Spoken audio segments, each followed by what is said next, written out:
going to be, giving his presentation on Buddhism as India's soft power connectivity with Southeast Asia and North Asia. Thank you.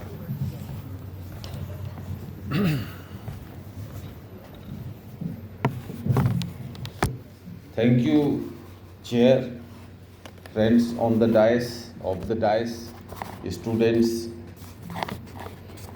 colleagues and media people. Since morning we are listening about Indian connectivity with the larger world. Commodore Vasan had started the ball in motion in the morning, and two earliest panelists had already insisted, and our panel is also focusing on that, and overall the theme of the seminar is Indian knowledge system.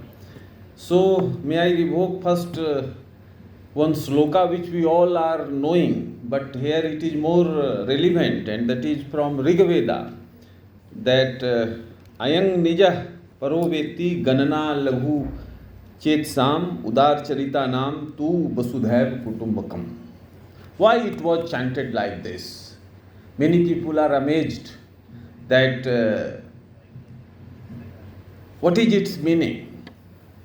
We know one word or two words within that sloka. It simply means that entire globe is one family. And Indian civilization believes in that.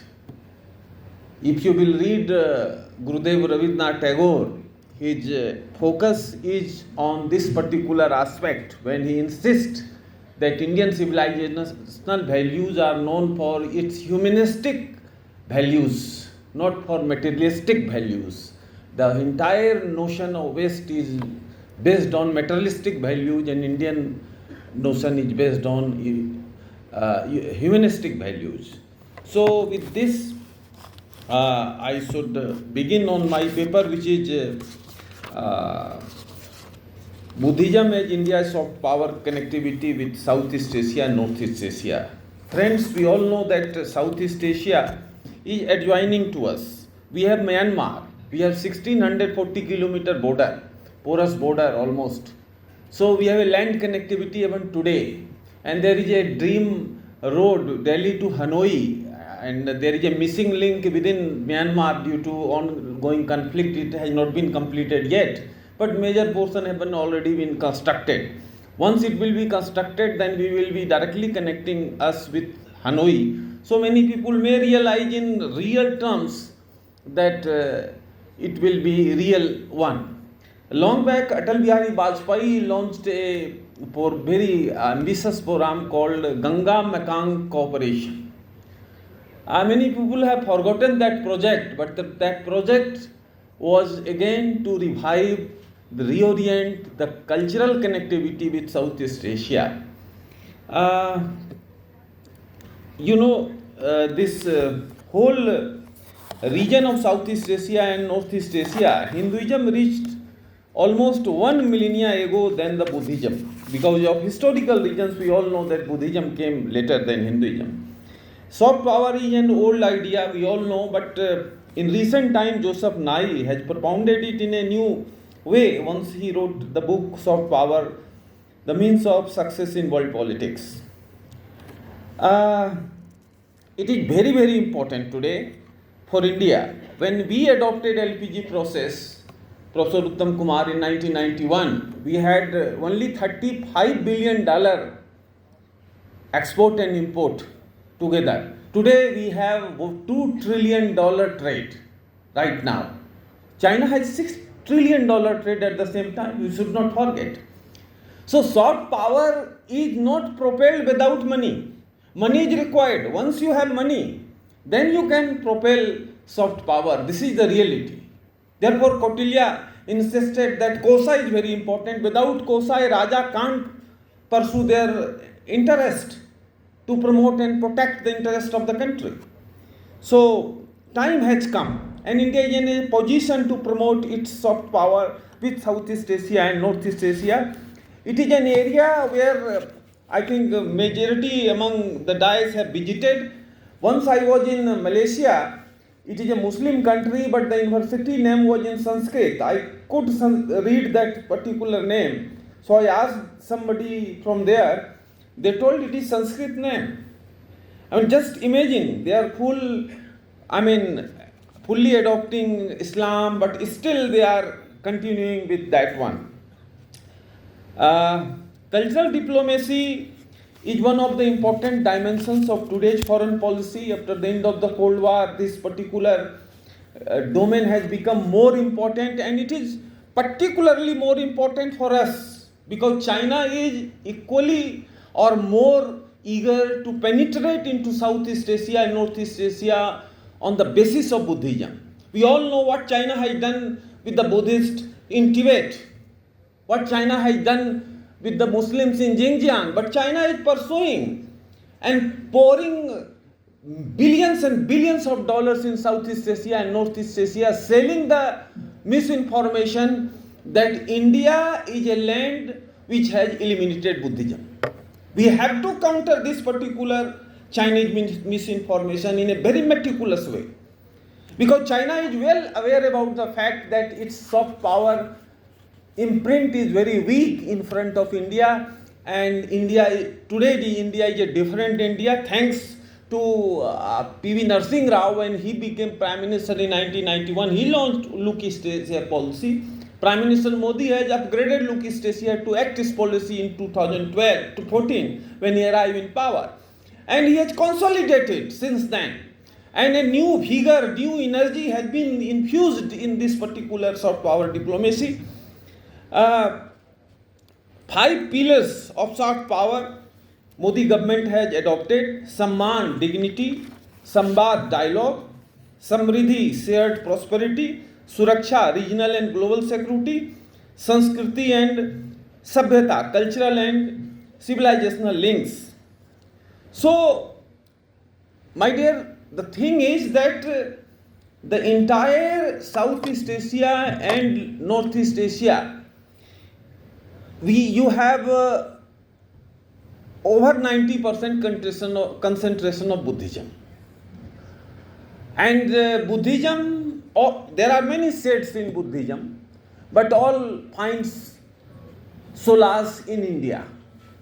Professor Sudhir Singh has highlighted in the morning session why Southeast Asian countries are donating funds to run Nalanda University, International University. Because Buddhism is very, very close to Buddhism roots are very, very close to the Southeast Asian and Northeast Asian countries. Therefore, they are very much eager to have a good relation with India. These are theoretical framework. Organizing this kind of seminar is good, but real action must be also important. How many Southeast Asian students we are admitting in our universities, particularly in Buddhist centers? I am from Delhi University. Our university, 10 years down the line, it was taking 200 students in PhD, MPhil course. Now MPhil is abolished, so only 20 people are getting admission in last year, academic year. And the same Buddhist students who are willing to learn Buddhism, they are going into private university, and one semester fee is 2 lakh, 3 lakh rupees. And university system is cheaper, and you have a very good, mode of education also. So we need to increase this particular quantum, and must be across the country, not only in Delhi or other metro cities, must be in different parts of the country. Second one is that air connectivity. Varanasi, Gaya is the Makkah and Medina for Buddhism. But how many Southeast Asian countries have direct air connectivity with Gaya, with Varanasi? Very few. Gaya hardly few, Varanasi little better connectivity. It need to be enhanced. And what about the connectivity, road connectivity between Gaya and Varanasi and other Buddhist circuit around? It is not in a good shape. What about hotel accommodation? What about tours and guides. What about in their language? Pali language is almost disappeared from India, and Pali is still surviving in Southeast Asia and Northeast Asia. And without understanding Pali particularly, you can't understand the basic tenets of Buddhism. And Pali studies is now disappearing from our universities. Earlier it was as a paper included in the UPSC, but now it is out even from there. So we need to take many proactive steps. Fortunately, our Prime Minister is much concerned about this component of foreign policy. That is soft power, particularly in Southeast Asia and Northeast Asia. You can just imagine that since last 11 years he has visited all single states of this area. Even he has visited Brunei, a very teeny city state. So that sparks new kind of connectivity. That proactiveness must be followed by equal implementation mode of the decisions which were taken between two states' leadership.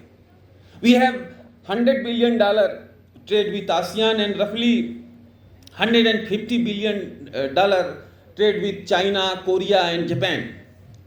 But with China we have a huge deficit. So we need to reorient in our trade also. Trade is also a very important component. And there are very few ICCR chair centers in Southeast Asia and Northeast Asia. It needs to be enhanced. Our maximum concentration is in Europe, in America, in Latin America. That is fine. But when you are going to be a Vishwaguru, when you are competing with China, they have a Confucius Center, 300 Confucius Center across the globe, scattered throughout every geographical locations of the globe. How many Vivekananda Center you have? So you need to make these kind of imprints on the ground, because prime ministerial or ministerial and high officials visits must take place today. But what about tomorrow? These centers is a continuous process. They are promoting, protecting our interest with the group which are not, supposed to be integrated by high profile visits. So these things are badly needed. Government is very much intended to promote these kind of links. We as an academics and our students need to take it as a lesson that we have to imbibe some of those values in our life. So when a Southeast Asian or Northeast Asian visitors are visiting us, they must understand that some tenets of those civilizational links are very much present in our behavior. And that will be a very, good message for them. And I believe that we are on a right path, and we will be proactive and doing good, but we need to be proactive at the same time. Thank you very much.